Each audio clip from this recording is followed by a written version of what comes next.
অসমৰ ক্ৰীড়া ইতিহাসৰ সৰ্ববৃহৎ প্ৰতিযোগিতা হ'ল ক্ৰীড়া খেল মহাৰণ।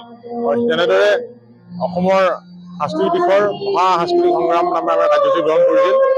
যোৱা 7 তাৰিখৰ পৰা আমি 10 দিনীয়াকৈ সমষ্টিভিত্তিক খেল মহাৰণ কাৰ্যসূচী অনুষ্ঠিত কৰিলোঁ আৰু 3 দিনীয়াকৈ সাংস্কৃতিক মহাৰণ কাৰ্যসূচী অনুষ্ঠিত হৈছে। আজি সামৰণি অনুষ্ঠান চাবুৱা বিধানসভা সমষ্টিত মুঠতে 15,000 খেলুৱৈয়ে নাম পঞ্জীয়ন কৰিছিল আৰু সেই 15,000 খেলুৱৈৰ ভিতৰত 27টা খেলুৱৈ সমষ্টি পৰ্যায়ত খেলিবলৈ যোগ্যতা অৰ্জন কৰিছিল।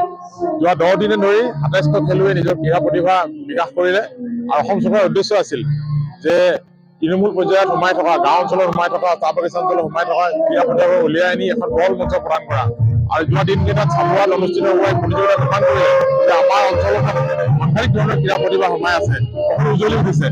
ঠিক তেনেদৰে সাংস্কৃতিক মহাৰণ কাৰ্যসূচীত 3 দিন ধৰি সাংস্কৃতিক মহাৰণ কাৰ্যসূচী অনুষ্ঠিত হ'ল আৰু সমষ্টিভিত্তিক প্ৰতিযোগিতা অনুষ্ঠিত হ'ল। পঞ্চায়ত নিৰ্বাচিত হোৱা খেলুৱৈ প্ৰতিযোগীসকলে ইয়াত অংশগ্ৰহণ কৰিলে। খুব সুন্দৰ অনুষ্ঠান হৈছে। এই অনুষ্ঠানত বিশিষ্ট অতিথি হিচাপে অসমৰ বিশিষ্ট সংগীত শিল্পী তৰালী শৰ্মা ডাঙৰীয়াই অংশগ্ৰহণ কৰিলে।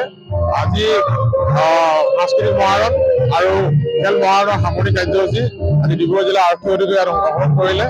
এই জগতে মই এই কাৰ্যসূচী সফল কৰি তোলাৰ কাৰণে মই গাঁও পঞ্চায়তসমূহৰ সভাপতিসকলক, গাঁও পঞ্চায়তসমূহৰ সচিবসকলক, লগতে চাবুৱা পৌৰসভাৰ পৌৰপতি আৰু বিষয়াসকলক আন্তৰিক ধন্যবাদ জ্ঞাপন কৰিছোঁ।